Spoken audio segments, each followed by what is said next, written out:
ಭಾಳ ಸಂತೋಷ ಆಗ್ತಿದೆ, ಆನೆಸ್ಟ್ಲಿ ಸಂತೋಷ ಆಗ್ತಿದೆ. ಅಂದರೆ ಇಷ್ಟು ವರ್ಷಗಳ ಕಾಲ ಏನೇನು ಕೆಲಸ ಮಾಡ್ಕೊಂಡು ಬಂದಿರ್ತೀವೋ ಅದಕ್ಕೆ ಫೈನಲಿ ಒಂಥರ ಎಲ್ಲದಕ್ಕೂ ಸೇರಿಸಿ ರಿವಾರ್ಡ್ ಸಿಕ್ಕಷ್ಟು ಖುಷಿ ಆಗ್ತಿದೆ ನನಗೆ. ಯಾಕೆ ಅಂತಂದರೆ ಒಬ್ಬ ನಟಿಗೆ ಅಥವಾ ನಟನಿಗೆ ಸಿಗಬೇಕಾಗಿರೋದು ವ್ಯಾಲಿಡೇಷನ್ನು, ಅಪ್ರಿಸಿಯೇಷನ್ನು, ಆ ಒಂದು ಹೊಗಳಿಕೆ, ಮತ್ತು ನಾವು ಮಾಡಿರೋ ಕೆಲಸನ ರೆಕಗ್ನೈಸ್ ಮಾಡೋದು, ಅದಷ್ಟು ನನಗೆ ಒಂದೇ ಸಿನಿಮಾನಲ್ಲಿ ಒಂದೇ ಸಲಕ್ಕೆ ಆಗಿದೆ ಅಂತಂದರೆ ಅದು ನೋಡಿದವರು ಏನಂತಾರೆ ಮೂಲಕ ಆಗಿದೆ. ನನ್ನ ಜೀವನದ ಮೊದಲನೇ ಸಕ್ಸಸ್ ಮೀಟ್ ಇದು. ಸೊ ನನ್ನ ಸಾಯೋವರೆಗೂ ತುಂಬ ಸ್ಪೆಷಲ್ ಆಗಿರತ್ತಿದು. ಪಬ್ಲಿಕ್ ಏನಂತ ತುಂಬ ಖುಷಿ ಪಡ್ತಿದ್ದಾರೆ. ಲೈಕ್ ನನಗೆ ಏನು ಗೊತ್ತಾ, ಇಷ್ಟು ದಿನ ನಾನು ಎಷ್ಟೇ ಸಿನಿಮಾಗಳು ಮಾಡ್ಕೊಂಡು ಬಂದಿದ್ರು ಜನ ಸಿಕ್ಕಾಗ ನನ್ನ ಗುರ್ತು ಹಿಡಿತಿದ್ದು ನನ್ನ ಸೀರಿಯಲ್ಸ್ನ ಏನೋ ರೆಫರೆನ್ಸಾಗಿ ಇಟ್ಕೊಂಡು. ಅಂದರೆ ಇಷ್ಟು ದಿನ ಅನುರೂಪ ನೋಡಿದ್ವಿ, ಇನ್ನೊಂದು ಯಾವುದೋ ಸೀರಿಯಲ್ ನೋಡಿದ್ವಿ ಹಾಗೆ ಅಂತ. ಬಟ್ ಈ ನಡುವೆ ಮಾತಾಡ್ಸೋಕ್ಕೆ ಬರೋ ಜನರು ನೋಡಿದವರು ಏನಂತಾರೆ, ಸಿನಿಮಾ ನೋಡಿದ್ವಿ ಅಂತಾರೆ. So it's very rewarding. ಅಂದರೆ ಇವಾಗ ಇತ್ತೀಚೆಗೆ ಮಾಡಿರೋಂಥ ಕೆಲಸ ಬೆಳಕಿಗೆ ಬಂದಿದೆ ಅಥವಾ ನನ್ನ ಪಾತ್ರ ಬೆಳಕಿಗೆ ಬಂದಿದೆ ಅಂತಂದರೆ ಆ ಕ್ಯಾರೆಕ್ಟರ್ನ ಇಟ್ಕೊಂಡು ಗುರುತಿಸಿ ಮಾತಾಡಿಸ್ತಾರೆ ಅನ್ನೋದು ತುಂಬ ಖುಷಿ ಆಗುತ್ತೆ.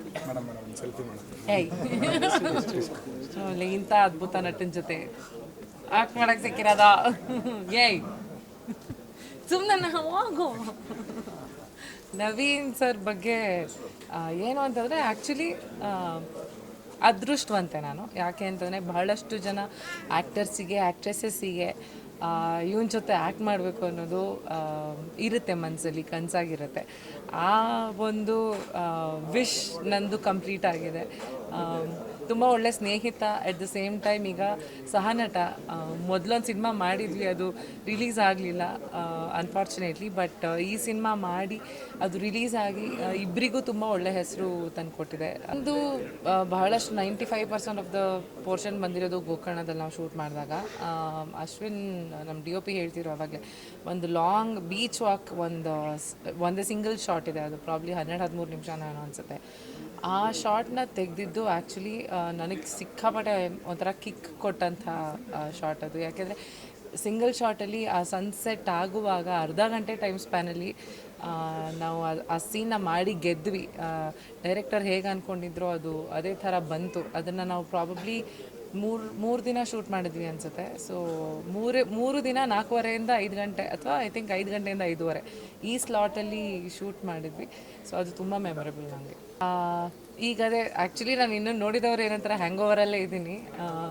ಅಂದರೆ ಈ ಸಿನಿಮಾ ಮುಗಿತಾ ಬಂತು ಅಥವಾ ಥಿಯೇಟರ್ ಎಕ್ಸ್ಪೀರಿಯೆನ್ಸ್ ಮುಗಿತಾ ಬಂತು ಅಂತಲೇ ನನಗಿನ್ನೂ ಅನ್ನಿಸ್ತಿಲ್ಲ, ಬಿಕಾಸ್ ಅದೇ ಒಂದು ಪ್ರಪಂಚದಲ್ಲಿದ್ದೀನಿ.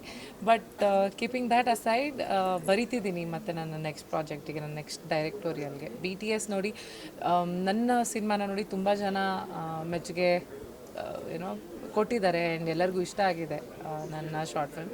ಸೊ ಅದೊಂದು ಧೈರ್ಯದ ಮೇಲೆ ಮತ್ತು ಬರಿತಿದ್ದೀನಿ. ಐ ಥಿಂಕ್ ಮೇ ಅಷ್ಟೊತ್ತಿಗೆ ಶುರು ಮಾಡ್ತೀನಿ ಡೈರೆಕ್ಷನ್.